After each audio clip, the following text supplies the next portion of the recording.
morning, Joanna. How are you today? I'm good, thank you. Thanks for having me. Thank you so much for your time. So basically last month, we saw the culmination of the 2021 Daredevil campaign.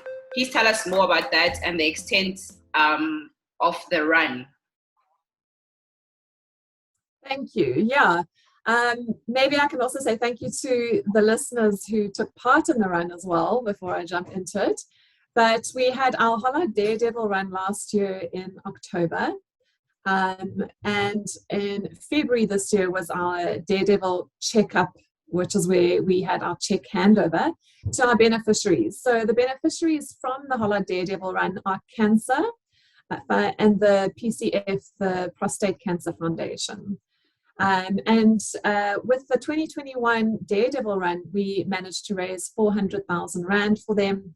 And it goes directly, all of it, to PCF and to cancer to help them with their education around male cancers, which is extremely important to raise awareness levels of that. And we did an online version of the cancer and PCF check handover. Yeah. We were just coming out of our fourth wave, so we did it online with them. We had a little quiz with the two beneficiaries and a couple of Speedo-clad men, and we just showed some of the memorable moments from the Daredevil run. Yeah, interesting.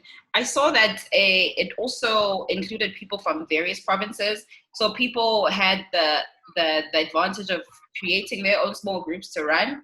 How did you manage to execute that in 2021? Because things changed when it came to public events, and it was so successful. Yes, we had quite an interesting time planning the Daredevil run for 2021. So as you can imagine, with COVID in the mix and all the restrictions and legislation, the levels of lockdown kept on changing as well. So we usually have the event in March, and we were, now I can't even remember which level or which wave it was last year. I think it was our second wave. So we were coming out of that. So it was really hard to plan a physical event in Johannesburg for the Daredevil run. So I'm not joking when I said we had a plan A, we had a plan B, wow. C, D. I'm not sure which plan how far down it was, but it changed quite a lot. Yeah. Eventually we had to push it out to October when we felt it was safest. But still, as a brand, we didn't want to take any chances with bringing risk to any of our runners. Absolutely. And especially since we have guys who possibly have had prostate or testicular cancer and could be have lower immunities, and they want to be involved. So there really wasn't, and it really wasn't a question of taking a chance with health.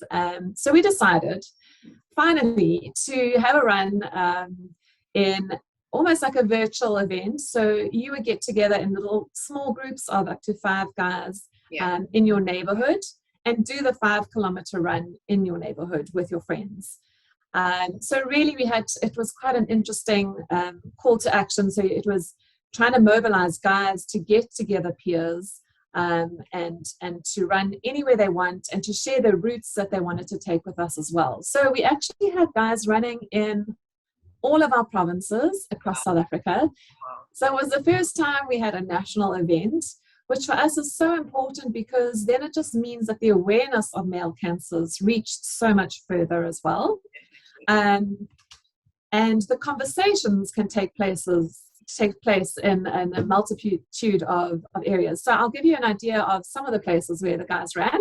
Yeah. We had guys running in Skukuza in Kruger National Park, running with the animals. We had a few guys who decided to kite surf in Umdloti in their Speedos. We had our Parliament speaker running in Cape Town with a bunch of his colleagues.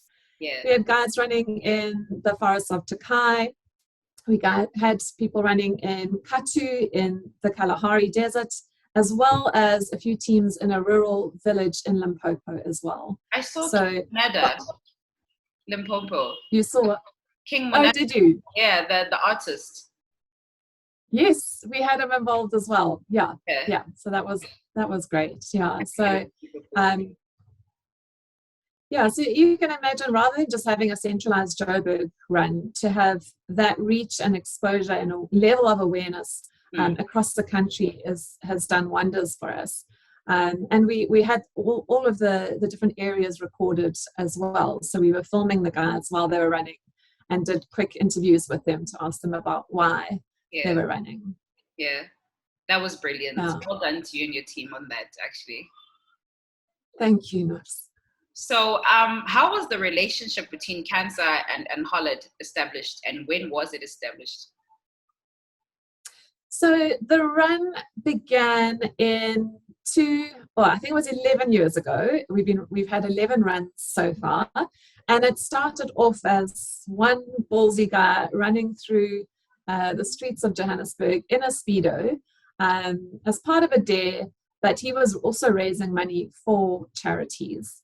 And from that, we have grown this campaign to being something that focuses specifically on male cancer. So we're looking at prostate and testicular cancer, raising awareness for that, raising the level of education in South Africa, because the chances of curing your male testicular cancers is super high. So if you go for your test, then you're saving lives by doing this. And it was just a natural fit with the brand, because at Hollard we believe in enabling more people to create and secure a better future. So, I mean, this really is a run with a difference that makes a difference. And Hollard is quirky as a brand. It's something that's ballsy, it's different. It challenges the stereotypes about male cancers. It forces men to have the conversation about it. Yeah. And yeah, it teaches them how to lower their cancer risk as well as how to catch it early. So I think just as a brand and creating better futures and saving lives, there really was just a nice natural fit and association with this cause. That's amazing. So how do people get involved if they're interested in running the race? So we have the Hollard Daredevil Run Facebook page, which has all our details. And we also have a website page, which is daredevilrun.com. But I think it's easiest just to go to the Facebook page and to follow all our updates there. Yeah. We are still in the process of planning our 2022 event.